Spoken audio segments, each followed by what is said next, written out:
Hola, bienvenidos a esta otra edición de Contestando tus preguntas, en donde contestamos preguntas que distintos hermanos en varios países nos hacen llegar y que hemos estado llevando a cabo ya durante estas semanas, en las que hemos contestado preguntas muy buenas, muy interesantes, lo cual me anima al ver que estamos leyendo y escudriñando las Escrituras. Eso siempre es un indicio cuando uno hace preguntas, que uno está activamente leyendo la palabra de Dios.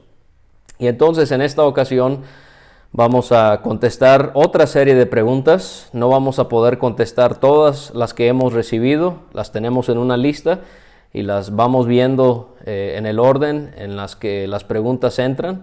Entonces, si tú nos has hecho una pregunta y no la hemos contestado aún, la estaremos viendo muy pronto, solamente que las estamos considerando en este orden. La primera pregunta nos hace la pregunta una hermana sobre el significado de Marcos 16, versículo 16, que es un versículo que comúnmente es malinterpretado para enseñar que el bautismo salva a la persona, que el bautismo da el perdón de pecados. Voy a leer Marcos 16, 16 para aquellos que quizás no conozcan el contenido de ese versículo. Dice el Señor Jesucristo antes de subir al cielo: el que creyere y fuere bautizado será salvo, mas el que no creyere será condenado. Y muchas veces esas palabras son torcidas para enseñar que la salvación es el resultado del paso del bautismo. Ahora, la primera cosa que vamos a decir en cuanto a este versículo es que hay decenas y decenas de otros versículos que enseñan claramente que la salvación es por fe y que no es a través del bautismo. Pudiéramos considerar versículos como Juan 3 y 36, el que cree en el Hijo tiene vida eterna. Podemos también citar muchos otros versículos y considerarlos. La Biblia siempre es consecuente en enseñar que la salvación es por fe en Cristo y nada más.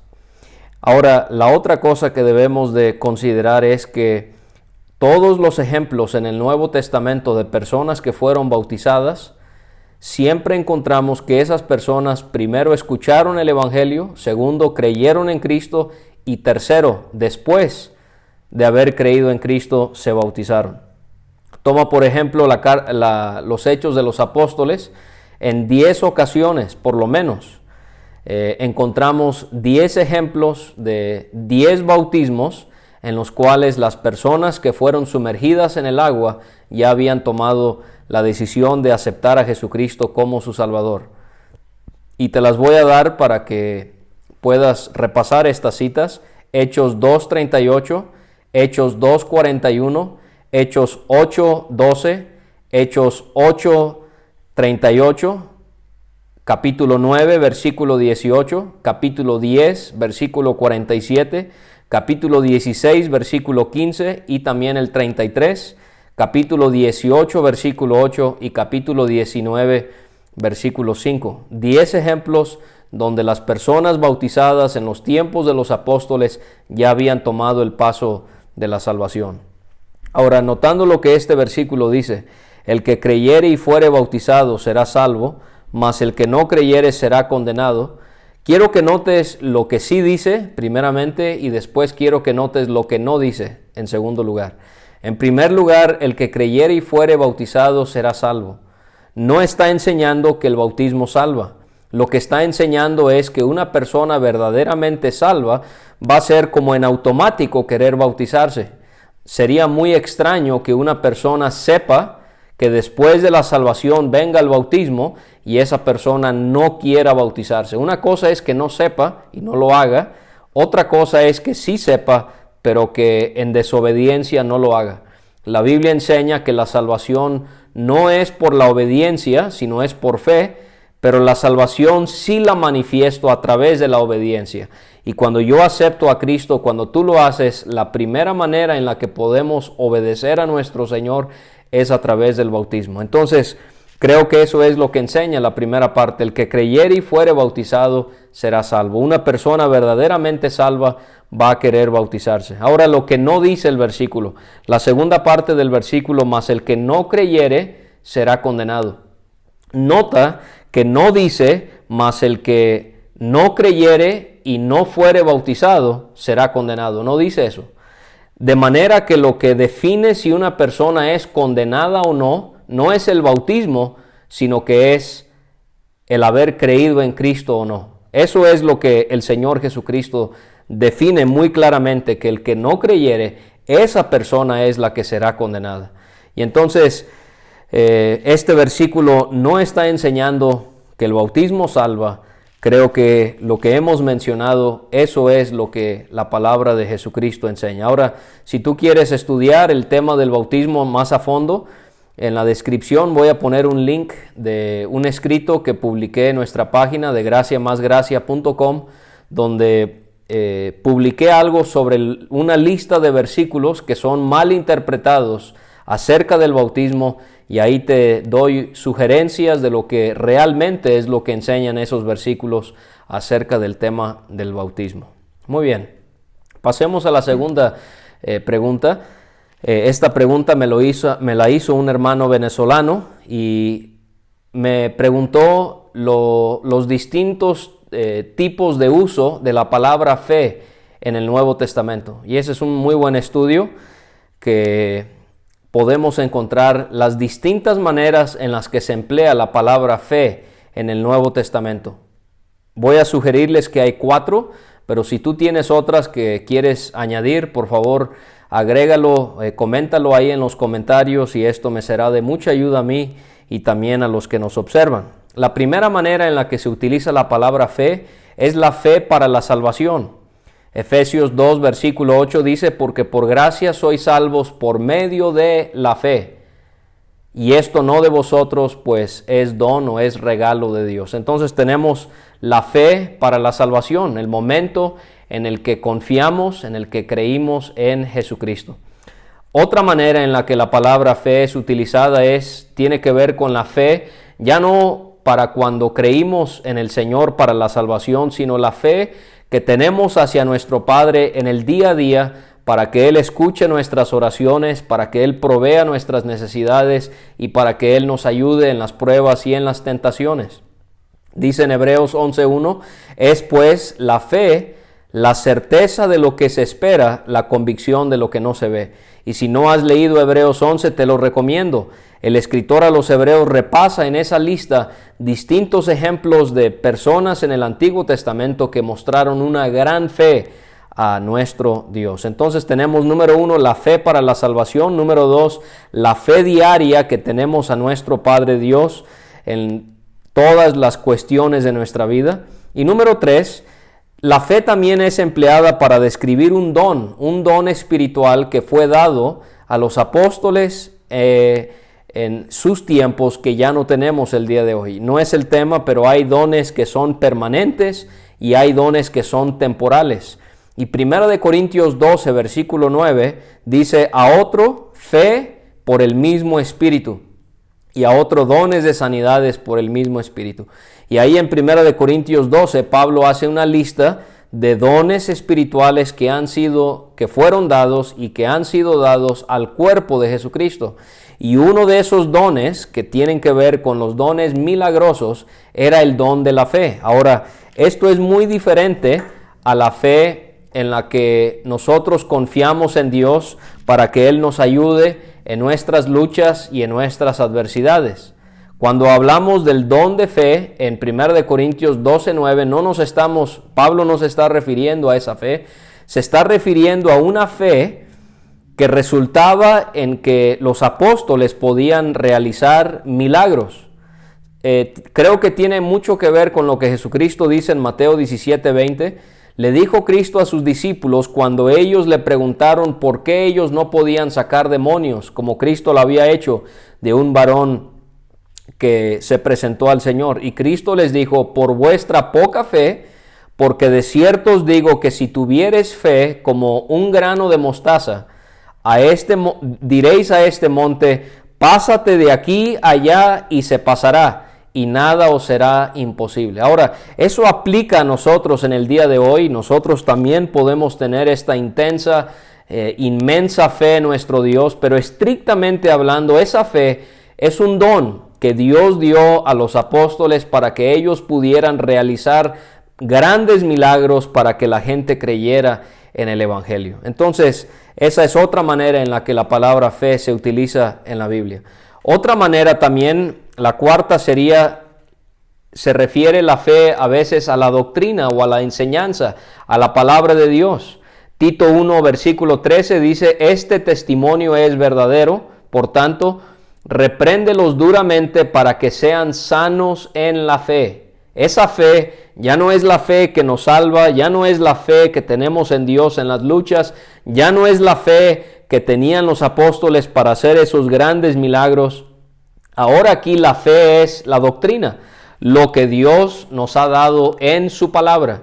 Esta es la fe a la cual se refiere y Dios quiere que seamos sanos en la fe, o sea que sigamos una doctrina que no es corrompida ni torcida, sino que es sana, que es pura.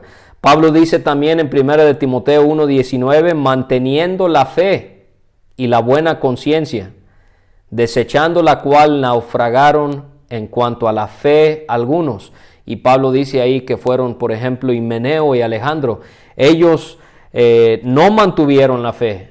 Ellos sí naufragaron en cuanto a la fe. Ahora ahí no se está refiriendo a que ellos dejaron de confiar en Dios. Me imagino que si usted hubiese hablado con ellos, ellos le dirían, sí, nosotros creemos que Dios es el que nos sustenta, el que nos cuida, pero ellos, lo que había pasado es, se habían desviado, se habían naufragado de la fe. Otra vez, refiriéndose a la doctrina que tenemos en las Escrituras. Y Judas, versículo 3, él también nos va a hablar acerca de este uso de la palabra fe. Él dice, amados, por la gran solicitud que tenía de escribiros, acerca de nuestra común salvación, me ha sido necesario escribiros exhortándoos que contendáis ardientemente por la fe, que ha sido una vez dada a los santos. Y otra vez se está refiriendo a las Escrituras. Y este versículo nos enseña no solamente que la fe se puede referir a la palabra de Dios, pero también este versículo nos enseña que la fe ya está completa. Por eso es que ya no necesitamos otro testamento. Por eso es que ya no necesitamos otro tipo de revelación por parte de Dios. La fe ya ha sido dada una vez a los santos, y cuando Juan terminó de escribir la revelación de Jesucristo, la revelación de Dios por escrito y en todo sentido ha llegado a su término. 4 usos de la palabra fe: la fe que salva, la fe que tenemos para con Dios en el día a día, la fe refiriéndose a los milagros que podían hacer los apóstoles, y número 4, la doctrina que Dios nos da en su palabra. Muy bien, la tercera pregunta, que va relacionada con los tiempos en los que vivimos, con el coronavirus, que es una pandemia mundial desde hace algunas semanas, y de paso estamos orando por todos. Estamos orando también por doctores, por enfermeras que tienen mucha responsabilidad y trabajo. También estamos orando por las autoridades, que ellos puedan recibir sabiduría de Dios para que puedan ayudarnos a manejar esta situación. En cuanto a eso, se ha hecho la pregunta sobre 2 pasajes que muchos han pensado que tiene que ver con lo que estamos viviendo en nuestros días. Y son Isaías 26 y versículo 20. Dice el profeta: anda, pueblo mío, entra en tus aposentos, cierra tras ti tus puertas, escóndete un poquito por un momento en tanto que pasa la indignación. 2 hermanos aquí de México y un hermano de Venezuela nos han preguntado si Isaías 26:20 y Jeremías 25 del 31 al 33, lo cual vamos a leer, si se están refiriendo al COVID-19 que estamos viviendo en nuestros días. Y la respuesta es no. Isaías 26, si nosotros leemos de los versículos 7 a 19, pareciera que Isaías se está refiriendo al castigo que Dios le iba a dar a la nación que tuvo en cautiverio a su pueblo Israel. Pero no solamente tiene ese enfoque, sino que si leemos el capítulo 26 y el principio del capítulo 27, vamos a ver que también tiene el tono de que se está refiriendo a la gran tribulación. Digo eso porque habla de la serpiente, habla de una viña, habla de una batalla y habla también de Israel prosperando durante el milenio. Y todo esto indicaría que se está refiriendo a la gran tribulación. Y entonces también no solamente este pasaje tiene un enfoque para lo que ya sucedió cuando Israel fue llevada en cautiverio y ahora Dios va a infligir castigo sobre los culpables, sino también tiene una manera de aplicación a la tribulación. ¿Cómo es que Dios van a ver aquí durante la tribulación en esta tierra judíos que serán el remanente de Dios? Y Dios va a castigar a aquellos que los hostigaron, que los persiguieron, que les hicieron la vida imposible, mataron a muchos. Y Dios les promete que Él va a castigar a estas naciones y que por lo tanto ellos permanezcan en sus hogares para que no sean afectados por estos juicios. Y el otro pasaje que se ha considerado para estos días es Jeremías capítulo 25 del 31 al 33. Llegará el estruendo hasta el fin de la tierra, porque Jehová tiene juicio contra las naciones. Él es el juez de toda carne, entregará a los impíos a espada, dice Jehová. Así ha dicho Jehová de los ejércitos. He aquí que el mal irá de nación en nación, y grande tempestad se levantará de los fines de la tierra, y yacerán los muertos de Jehová en aquel día desde un extremo de la tierra hasta el otro. No se endecharán, ni se recogerán, ni serán enterrados, como estiércol quedarán sobre la faz de la tierra. Y entonces también hay la duda si Jeremías también se está refiriendo a la pandemia que estamos viviendo. Y la respuesta es tampoco es no, también que diga es no. Jeremías se está refiriendo otra vez a la nación de Babilonia que llevó a Israel en cautiverio, y también otras naciones que pegaron contra Dios, y Dios ahora va a castigar a estas naciones que le hicieron esto a Israel, aunque fue por su propia rebeldía, como sabemos. Ahora, algunos comentarios generales en cuanto a esos dos pasajes es, primero tenemos que, como dice Pablo a Timoteo, trazar bien la palabra de Dios, o sea, no podemos mezclar las cosas.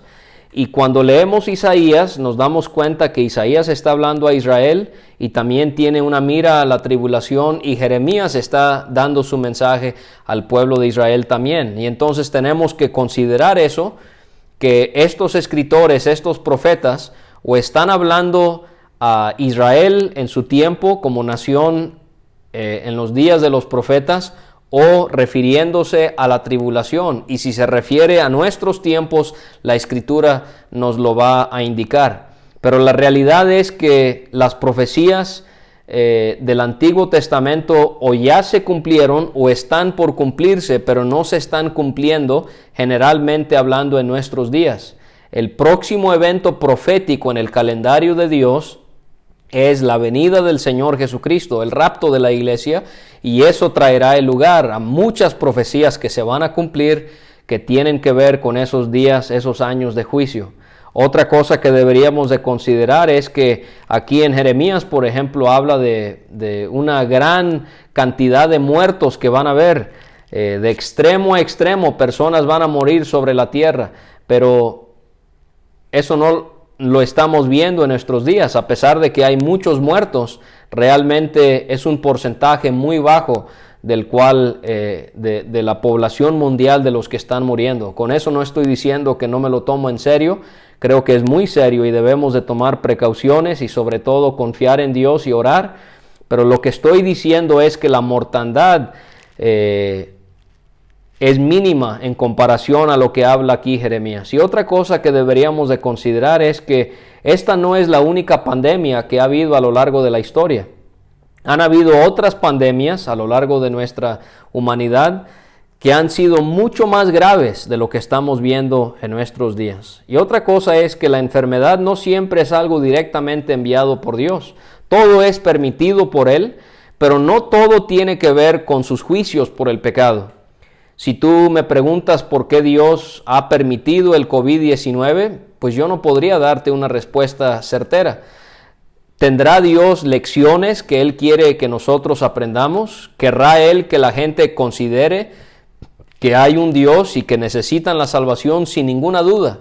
Pero no porque haya una pandemia signifique que Dios ha enviado a eso calculadamente. Esto pudiera ser el simple resultado del pecado en el mundo y el hecho de que estamos bajo la maldición del pecado. Y Génesis 3 nos enseña que hay una serie de castigos por causa del pecado en la humanidad. Muy bien, vamos a pasar a la cuarta pregunta. Ya hemos considerado 3, vamos a considerar la cuarta. Esta pregunta viene de un hermano de Guatemala. Él nos pregunta, ¿qué es lo que significa el reposo en Hebreos capítulo 4?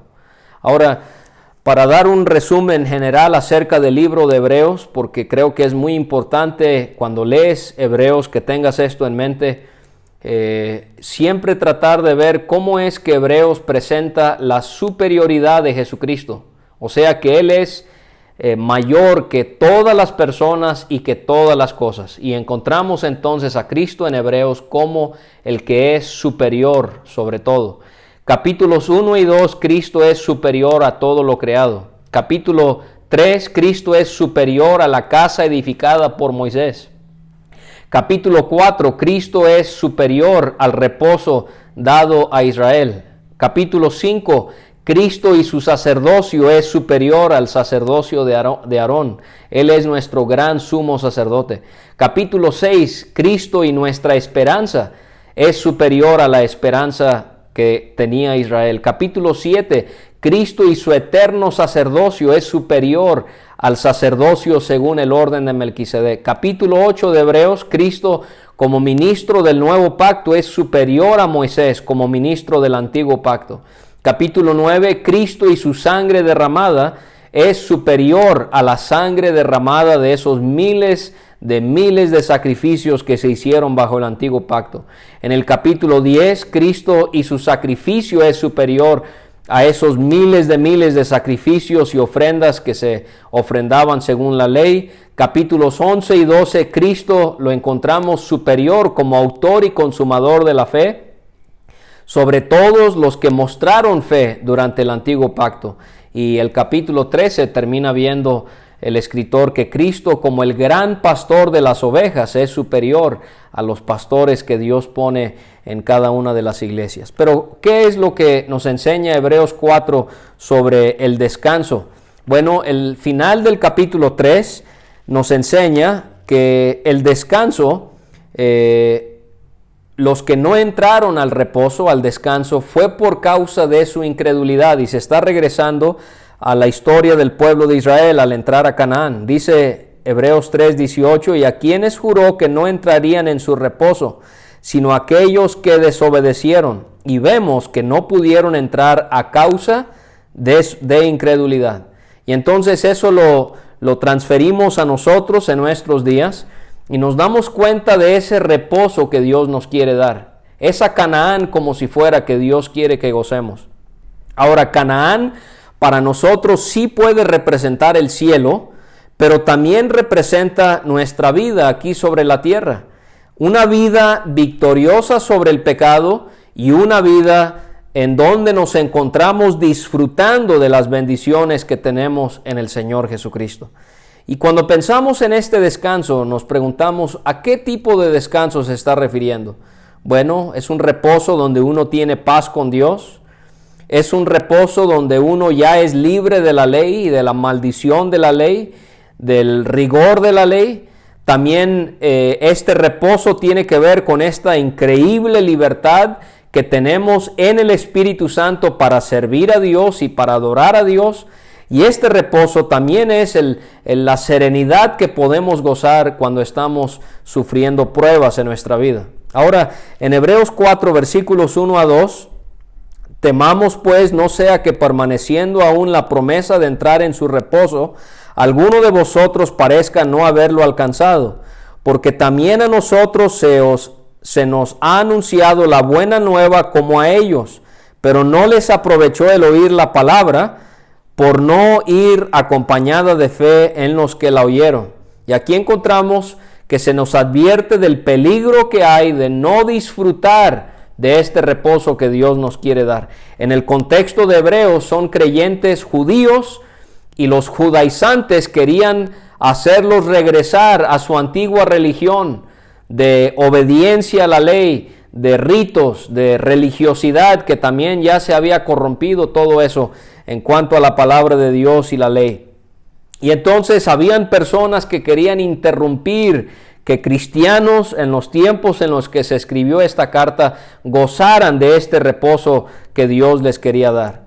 Y en el versículo 3 dice, pero los que hemos creído entramos en el reposo de la manera que dijo, por tanto juré en mi ira, no entrarán en mi reposo, aunque las obras suyas estaban acabadas desde la fundación del mundo.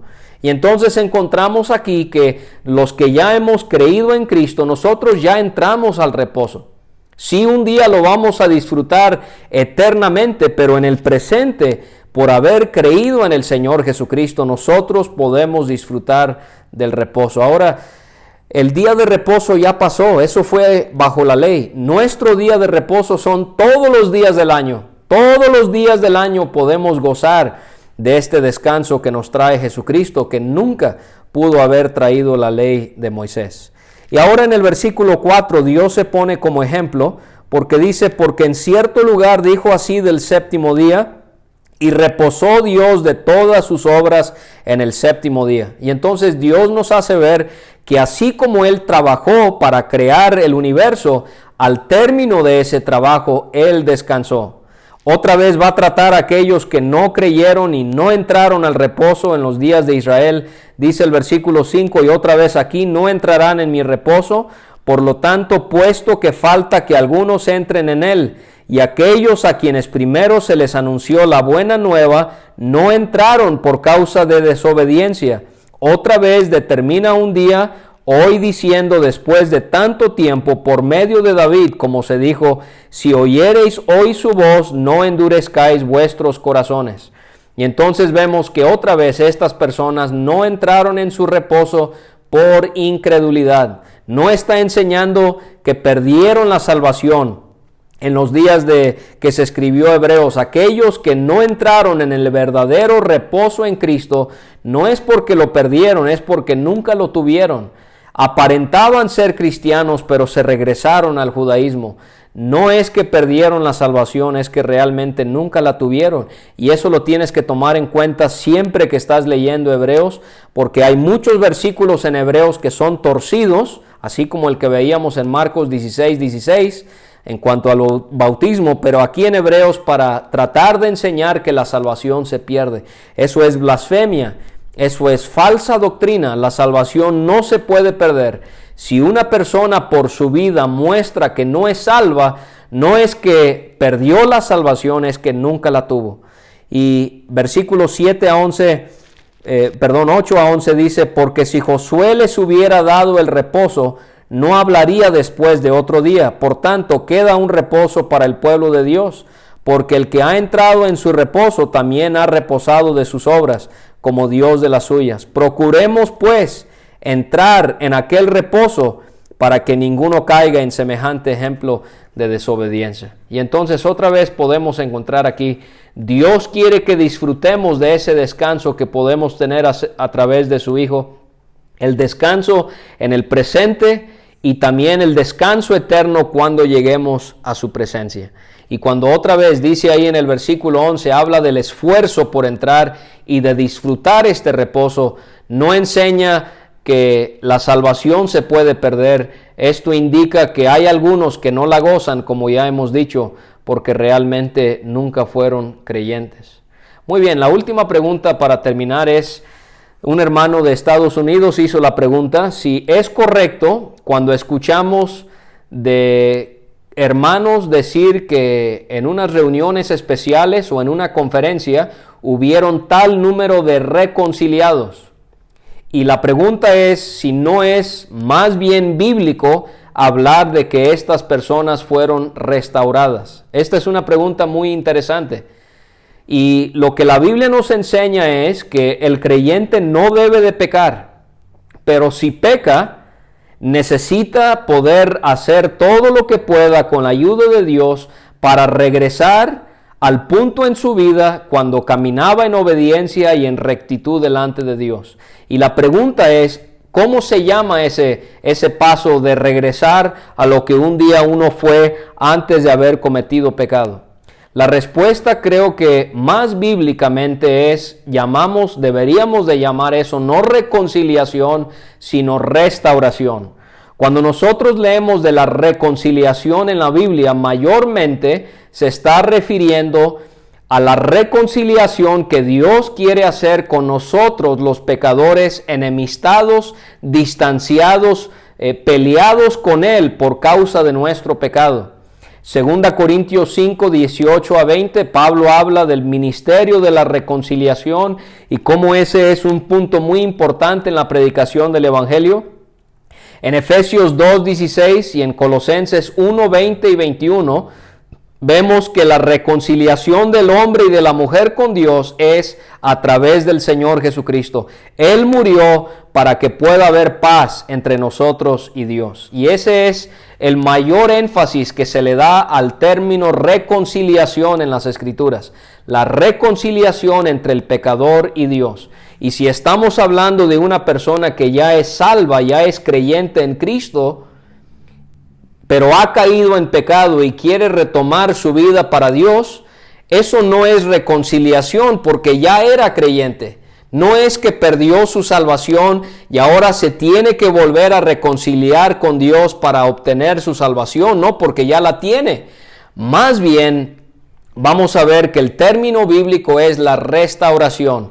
En 1 Corintios 7:11 encontramos la palabra reconciliación, pero tiene que ver entre marido y mujer reconciliándose.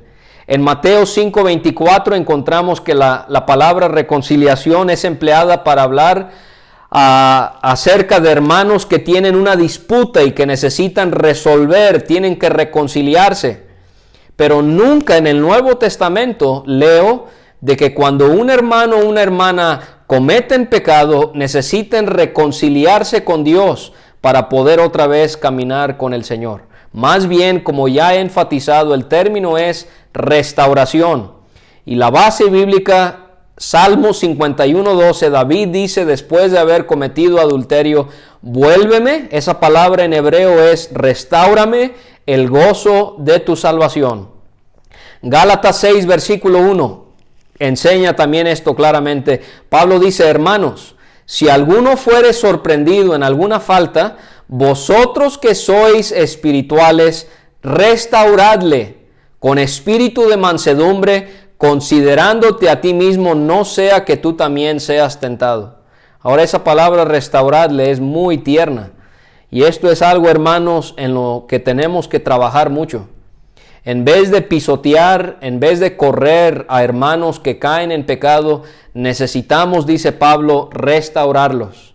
Y esta palabra restaurarlos tiene que ver con remendar una red de pescador. En Mateo 4:21, Cristo ve a los discípulos, algunos de ellos a los que va a llamar para que le sigan, y están remendando sus redes. Y la misma palabra en griego es ahí, restaurando sus redes. Esas redes que estaban enteras fueron llevadas al mar y en la actividad de la pesca son rasgadas, se rompen. Y el pescador entonces con mucha paciencia y diligencia tiene que restaurar esa red. Eso es lo que Dios quiere que hagamos con hermanos que cometen pecado. O también esta palabra restaurarle tiene que ver con lo que hace el doctor cuando un hueso se disloca, se sale de su lugar y el doctor lo pone en su lugar.